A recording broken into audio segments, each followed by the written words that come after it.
This is Autoline Daily, the show dedicated to enthusiasts of the global automotive industry. Sean is out on the media drive for the Hyundai Ioniq 6, so I'm filling in for today and tomorrow. And now the news. When Volkswagen resurrected the Scout brand, it thought about hiring a contract manufacturer to build its electric pickups and SUVs, like Magna or Foxconn. But CEO Scott Keogh says they decided to build a brand new factory in South Carolina because of the Inflation Reduction Act. The subsidies it offers are just so generous.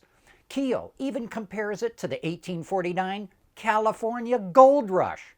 Scout will build a $2 billion factory in South Carolina, which will start producing EVs in 2026, and it's going to have an annual capacity to make 200,000 vehicles. Boy, Ford is making a gutsy move here. It's going to break out its financial reports by business unit, not by geographical region. Those business units are Ford Blue, the old ICE part of the company, Ford Model E, its EV unit, and Ford Pro, its commercial business. And that means Ford's going to lay bare the fact that it is losing billions on its EV business. Ford Blue, the ICE unit, is expected to make a $7 billion profit this year. Ford Pro is expected to come in with a $6 billion profit, nearly double what it was a year ago, while Ford Model E is expected to lose $3 billion. So why would CEO Jim Farley want to make everyone aware of how much money Ford is losing on EVs? Well, for one thing, he wants Ford Model E to be run as a startup, and startups don't make money until they hit scale. For another thing, this is going to put enormous pressure on Model E to show real progress year over year. By 2026, Farley expects Model E to be producing 2 million EVs annually and to generate an 8% EBIT margin. You know that price war that Tesla kicked off in China? Sure seems to be working. More than 34,000 China-made Tesla vehicles were registered in February, up 40% compared to a year ago and 25% higher than in January. The Model Y saw registration spike 80% in February compared to January, but Model 3 registrations actually dropped 35%. Through the first 2 months of the year, Tesla has sold more than 61,000 made-in-China vehicles, up nearly 40% from a year ago. And when Tesla reports its first quarter earnings, we'll have to see if the jump in sales more than offset the cut in prices. We want to know what drives your testing. OTA, connected car, diagnostics, remote testing. Intrepid Control Systems is here to help you work from anywhere. Intrepid Control Systems, driven by your data.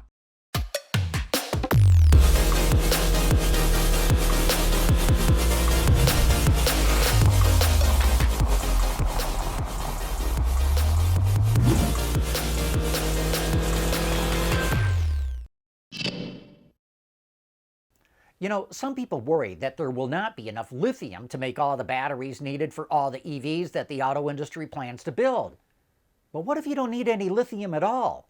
Battery companies in China, the US, and the UK are experimenting with sodium-ion batteries in place of lithium-ion. Sodium is more plentiful and found in more places than lithium. It doesn't burn, and it doesn't seem to be affected much by cold weather. Best of all, it's cheaper. At scale, sodium-ion batteries would be half the price of lithium-ion. The downside? They don't have as much energy density, about 25% less than iron phosphate batteries. But they could be perfect for low-cost urban city cars, and Bloomberg New Energy Finance says that alone could help ease up demand for lithium. You know, everywhere you turn these days, there seems to be another EV startup. Now there's even one from Poland. Meet the Izera electric crossover and hatchback. They were actually designed by Pininfarina, and they sit on an EV platform developed by Geely. If everything goes according to plan, these cars will be built by a government-backed company called Electromobility Poland, starting in 2025. There's not a lot of info available on the EVs, except that they're going to have a 250-mile range, and they'll go from 0 to 100 kilometers an hour in 7 seconds. But what is so noticeable to us is the international aspect of this effort. A quasi-governmental Polish company wants to launch an EV using a platform that was developed in China that was styled by an Italian design house that's actually owned by Mahindra in India. The last time that Dodge launched an all-new product was in 2011 with the Durango. So Dodge dealers must be doing backflips over the new Hornet, which gets them into the fastest growing segment in the market. This CUV is based on the same platform and body as the Alfa Romeo Tonale, but with some important differences. The base engine in the Hornet GT is a 2-liter turbo that generates 268 horsepower and 295 pound-feet of torque. It's mated to a 9-speed automatic and does 0 to 60 in 6.5 seconds. Or you can opt for the Hornet RT PHEV with a 1.3-liter turbo. It gets a front motor generator with 44 horsepower and a rear e-axle with a 90 kilowatt electric motor. Put it all together, and the RT PHEV offers 388 horsepower and 383 pound-feet. But wait, there's even more, what Dodge calls power shot. Push a power button on the console, pull back both paddle shifters at the same time, and floor it, and you get an additional 30 horsepower for 15 seconds. That knocks the 0 to 60 time down to 5.6 seconds. A gimmick to be sure, but it's going to get people talking about this car. The PHEV also delivers 30 miles of BEV range from its 15.5 kilowatt-hour battery pack. Prices range from about $30,000 to $35,000 for the GT and $40,000 to $45,000 for the RT PHEV. The GT should be arriving at dealerships now, while the RT comes later in the year.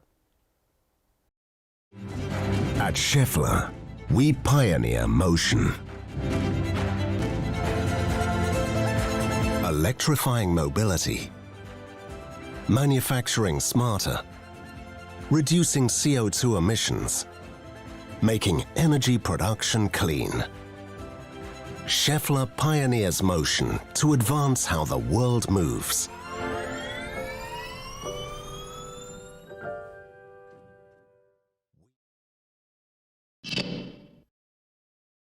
Hub motors could provide designers with a lot more flexibility when they're developing new vehicles.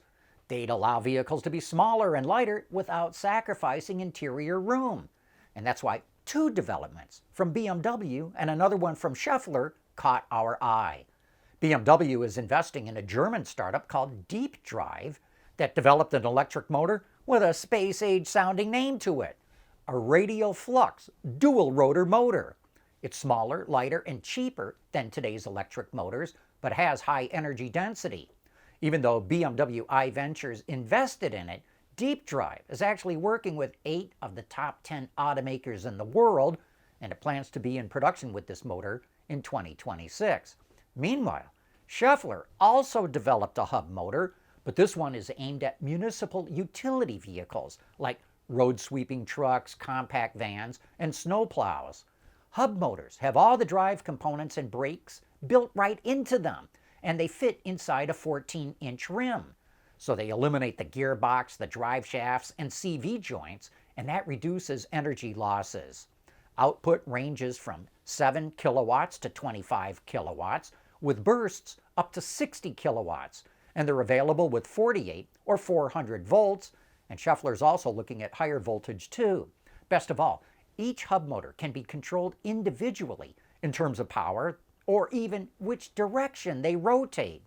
And conceivably, that means you could even eliminate the steering column, the steering rack, and the tie rods. Say, can old-fashioned car companies really compete with the EV startups? That's one of the topics we'll be talking about today on Autoline After Hours.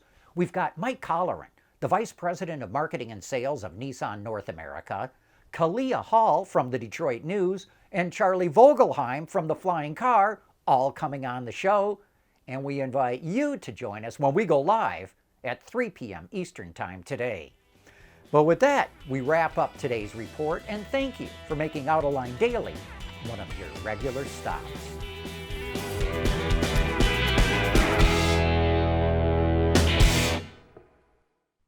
Autoline Daily is brought to you by Bridgestone, solutions for your journey.